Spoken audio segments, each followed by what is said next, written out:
Let's talk about the beginning, when God created us, right? I was reading this to my daughter last night when we were laying down. I was reading her this story out of the Bible.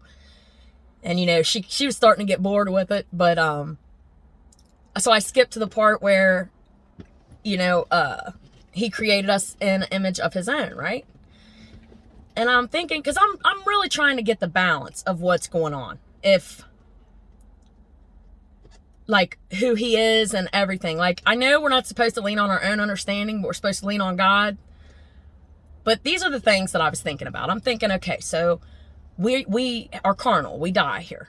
And I'm thinking, but our spirit lives on. Energy is, it don't die, right? It just transfers. So there must be an afterlife. That leads me to know that we are in testing phase, right? We must get good at suffering. I know that sounds like, Kate, why would I want to suffer? Listen, we have to endure these phases in order to get our inheritance, to inherit the kingdom. Because they're up there in heaven celebrating every time one's awakened. He knows your heart. He knows how humble you are. He knows that you didn't even know who you was. And as you come into who you are, the fullness of who you are,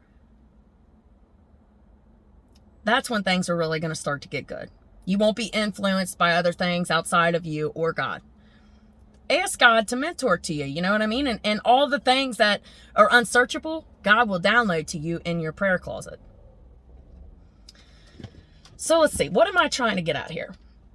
Our very existence, okay? He's the Lord of hosts, right? Our very existence, he wants to dwell inside of us. And if you know God's characteristics, he wants us to be at peace. He don't want us to live a life of torment and agony. But we must keep our faith through all the trials that we've went through. This is from the very beginning, from childhood. You know, because we got to understand that Satan has had his reign here for quite some time. And his fate's already sealed. So he will manipulate and lie and pull those, like, so what good is it to gain the whole world if you lose your soul? If we only have, 7 decades? 9 if you're lucky? Time's ticking. So thank you for your time for watching this video, you guys. And I hope that this was able to bring clarity. You know, being awakened can be painful. You know, I have reached some points where I felt so awakened, I wish I could just go back to sleep.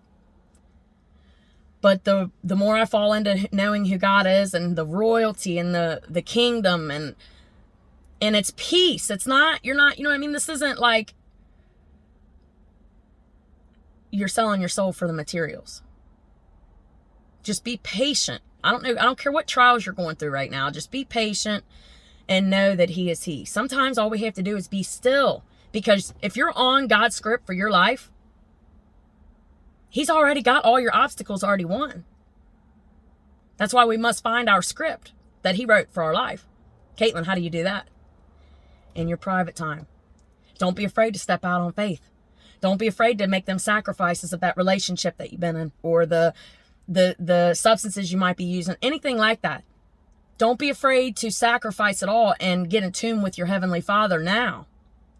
How are you ever going to fully heal from the perversion or from whatever it is you're dealing with if we don't get a personal relationship with God? You know, the church, they don't talk about the spiritual sense of it.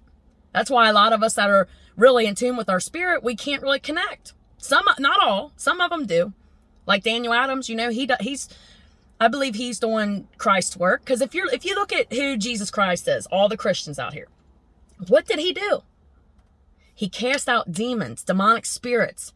And we have this like veil over our eyes where we think that it don't exist. Like it's not true. Like, you know, if I talk to my grandma about stuff like this, she's going to say, oh, spirits don't exist. That stuff's silly. That's because that's what she was taught. And if you're a true chosen child of God, this isn't vanity. This isn't trending. Yeah, I understand it might be trending because it's neat, you know, whatever. Like, oh, chosen one. Everybody wants to be chosen, but many are called and only few are chosen because of the suffering that we are willing to endure. You understand? That's why when bad stuff happens and it breaks our faith, we're falling farther away from the script he has for our life. Know who your creator is, and that's when you're going to fall in love with him the most. I hope this made sense, guys. And I hope it was something that you guys needed to hear. Thank you to all my new subscribers and the comments and everything. God is a promise keeper. We must not forget that. But you can't persecute God for not moving in your life if you're not willing to move first and make that covenant in your secret place. I love you guys. Stay up.